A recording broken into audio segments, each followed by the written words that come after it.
Himesh गोंडवाल Velox media से। हम आज Himalayan health care innovation summit 2026 में हैं और हमारे साथ है doctor Manoj Nesari, former adviser Ayurveda, ministry of AYUSH. Sir, स्वागत है आपका। जी नमस्कार। सर, पहला सवाल यही है कि आज हम हिमालयन हेल्थ केयर के बारे में बात कर रहे हैं। क्या चैलेंजेस है जो हिमालयन हेल्थ केयर में सबसे ज़्यादा होते हैं कि हम लास्ट पीपल तक जो है वो स्वास्थ्य सेवाएं पहुंचा सकें? जब हम हिमालयन राज्यों की बात करते हैं तो हिमालयन राज्यों में एक तो ये है कि उसका टेरेन जो है वो काफ़ी डिफ़िकल्ट है और टेरेन डिफ़िकल्ट होने के कारण हम दूर दराज तक पहुंच नहीं सकते।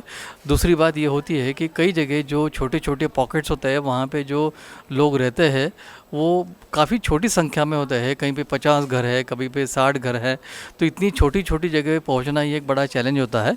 तो मुझे लगता है कि इसके लिए हम आयुर्वेद और योग इसको अगर हम प्रयोग में लेके आएँ तो हमारा पहला जो उद्देश्य ये होना चाहिए कि हम लोगों की सेहत जो है उसको कैसे बढ़ाए, उसको कैसे प्रमोट करें।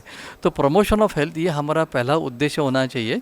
और प्रमोशन ऑफ हेल्थ के लिए पहले तो हमें लोगों का पार्टिसिपेशन उसमें चाहिए। जब पीपल पार्टिसिपेशन जिसको कहते हैं, लोगों का पार्टिसिपेशन अगर इसमें हो तो ये संभव है कि हम लोगों का सेहत जो है वो सुधार सकते हैं। और इसमें अगर छोटे छोटे जो घरेलू उपचार होते हैं तो वो भी कई बार बहुत अच्छे कारीगर होते हैं, अगर फ़ायदेमंद दिखाई देते हैं। तो जैसे खांसी है या ज़ुकाम है या पेट में दर्द करना है या दस्त होना है, तो ऐसी जो छोटी छोटी बीमारियां होती हैं उसमें जो घरेलू नुस्खे होते हैं उसका बहुत अच्छा फ़ायदा होता है।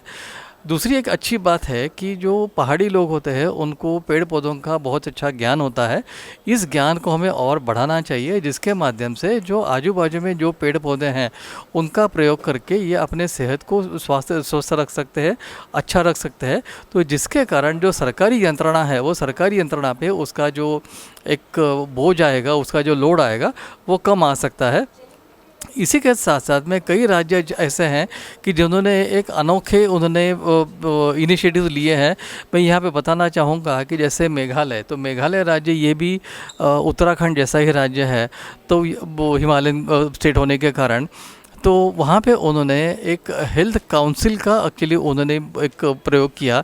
और हेल्थ काउंसिल ये चुने हुए लोग होते हैं और ये उसी गांव में से होते हैं। तो उसके कारण ये घर घर में जाके लोगों की सेहत पूछते हैं, लोगों को वहाँ पे उपचार करने के लिए वो प्रवृत्त करते हैं। और जिसके कारण जो वहाँ का जो ओवरऑल हेल्थ स्टैंडर्ड है वो काफ़ी अच्छा हो गया है। तो इसी प्रकार के जो अलग अलग पहलू जो है वो हम आगे ले सकते हैं। आयुर्वेदा जो है और भी बेहतर जो है सुगम हो सकता है, क्योंकि जब मेडिकल फैसिलिटीज़ जो है इनोवेशन से वो गांव तक नहीं पहुंच सकता है, लेकिन आयुर्वेदा जो है जो दवाइयों के माध्यम से है या जड़ी बूटियां हैं वो बहुत जो है सहयोगी हो सकता है ऐसे स्टेट के लिए या ऐसे टेरेन के लिए जहां पर जो है मेडिकल सुविधाएं बहुत जल्दी नहीं पहुंच सकती है। वो फर्स्ट एड का काम कर सकता है। उस पर क्या? बताना चाहूँगा कि जैसे आशा यह एक एक्रेडिटेड सोशल हेल्थ एक्टिविस्ट है। तो आशा जो होती है वो डॉक्टर नहीं होती, लेकिन आशा को थोड़ा ट्रेनिंग दिया जाता है और ये महिलाओं को जाके महिलाओं को प्रवृत्त करती है कि वो अगर उनको कोई प्रेगनेंसी अगर है और कोई बीमारियां हैं तो उनको जाके उनको डिलीवरी करनी है तो वो जाके अपने PSC CSC में जाके रजिस्टर करे। तो ये काम जिस प्रकार से आशा करती है तो उसी प्रकार से स्टेट गवर्नमेंट से एक इनिशिएटिव ले सकते हैं कि कई सारे जो है वो हेल्थ प्रैक्टिशनर्स होते हैं कि जो पारंपरिक रीत्या उनको एक ज्ञान होता है वन औषधियों का, तो उनको हम थोड़ा सा इनकरेज कर सकते हैं। ये डॉक्टर्स तो नहीं हो सकते, लेकिन जो घरेलू उपचार है वहाँ तक तो एक्चुअली वो सहायक कर सकते हैं।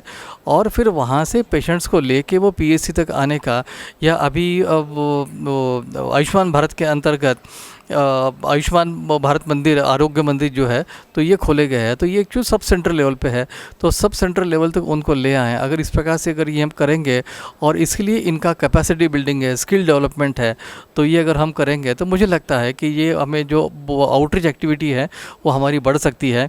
टेलीमेडिसिन का हम प्रयोग कर सकते हैं और टेलीमेडिसिन के माध्यम से हमारी जो डिजिटल हेल्थ है उसके माध्यम से हमारी जो आउटरीच है वो बढ़ सकती है। और जो अलग अलग जो मोबाइल क्लिनिक्स होते हैं तो मोबाइल क्लिनिक के माध्यम से जो हमारी आउटरीच बढ़ सकती है। तो छोटे छोटे पॉकेट्स है, छोटे छोटे जो हैमलेट्स है, तो वहाँ तक हम पहुँच सकते हैं। जैसे Himalayan health care innovation summit है, इस प्रकार की समिट जो है ये कैसे स्वास्थ्य सेवाओं को बेहतर कर सकती है और कैसे सहयोग करेगी?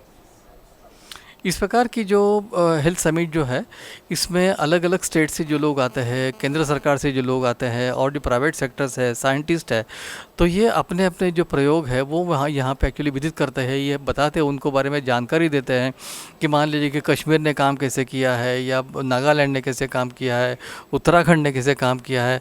तो हर एक स्टेट का प्रॉब्लम अलग हो सकता है, हर एक स्टेट की स्ट्रेंथ अलग हो सकती है, लेकिन ये इस प्रकार से जो आदान प्रदान रहता है, और इसी में जब टेक्नोलॉजी की जब जोड़ होती है, तो टेक्नोलॉजी के जोड़ के माध्यम से हम कई सारे जो प्रॉब्लम्स है उसको हम सुधार कर सकते हैं। और इसी प्रकार के जो टेरेंस है वो विदेश में भी होते हैं, तो उन्होंने भी इस प्रकार से टेक्नोलॉजी की सहायता कैसे ली है, तो ये भी हम इसमें देख सकते हैं। जैसे अभी उत्तराखंड ने एक आयुष पॉलिसी बनाई और वहाँ पे मेडिसिनल प्लांट्स का कल्टीवेशन के लिए उत्तराखंड ने प्रेरित किया। अब उसमें उत्तराखंड ने उसमें लिखा हुआ है कि हम इसमें ड्रोन का प्रयोग करेंगे। ड्रोन का प्रयोग किस लिए करेंगे कि जो वनौषधि जो पौधे जो लगाएंगे उनकी सेहत कैसी है उसको देखने के लिए ड्रोन लगाएंगे। उसी प्रकार से चाइना ने बहुत हाई पावरफुल कैमरेज जो है वो अलग अलग जगह लगाए हैं, तो ताकि जब बीमारी फैलती है तो पहले ही वो पकड़ में आती है, और इसका जो सारा ट्रांसमिशन है वो सैटेलाइट के माध्यम से ये दूर जो लैबोरेटरीज़ होती है वो लैबोरेटरीज़ में होता है, और वहाँ पे वो फ्रेम वाइज एक एक फ्रेम को देखते हैं और वहाँ पे अच्छे तरह से परखते हैं कि इसमें कोई बीमारी तो नहीं हो रही और इसमें ये बीमारी जल्दी से पकड़ में आती है।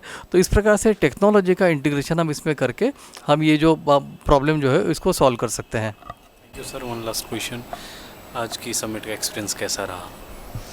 समिट का अनुभव बहुत अच्छा रहा, और सुबह राज्यपाल महोदय आए थे और जो गवर्नर साहब जो आए थे, तो उन्होंने भी ये कहा कि हमने आयुर्वेद को और योग को इसमें जोड़ना चाहिए। जो एलोपैथिक सिस्टम है उसका तो अपना योगदान है ही, जो टेक्नोलॉजी है टेक्नोलॉजी का अपना योगदान है। मैं आपके माध्यम से बताना चाहूँगा कि आयुष मंत्रालय और CSIR, IITs और इस प्रकार से जितनी DRDO, तो इस प्रकार से जो साइंटिफिक ऑर्गेनाइजेशंस है, तो इसका हमने एक बहुत बड़ा एक गठजोड़ किया है, इसका एक नेटवर्क बनाया हुआ है, और जिसके कारण ये टेक्नोलॉजी का इंटीग्रेशन जो है वो आयुष में, आयुर्वेद में, योग में ये काफ़ी हो रहा है। अलग अलग एम्स के साथ में हमने ये इसका कोलैबोरेशन किया है, तो एम्स के माध्यम से भी ये एक्चुअली कोलैबोरेशन हो रहा है और उसको साइंटिफिक वैलिडेशन इसका हो रहा है।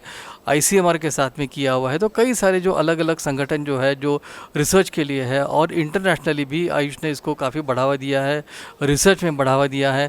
और ये सारे जो एक्सपीरियंसेस है, ये इस टाइप के जो वो इवेंट्स होते हैं इसमें शेयर करने की ये एक सुविधा मिल जाती है, ताकि लोगों तक इसका प्रचार प्रसार हो सकता है। Thank you so much sir.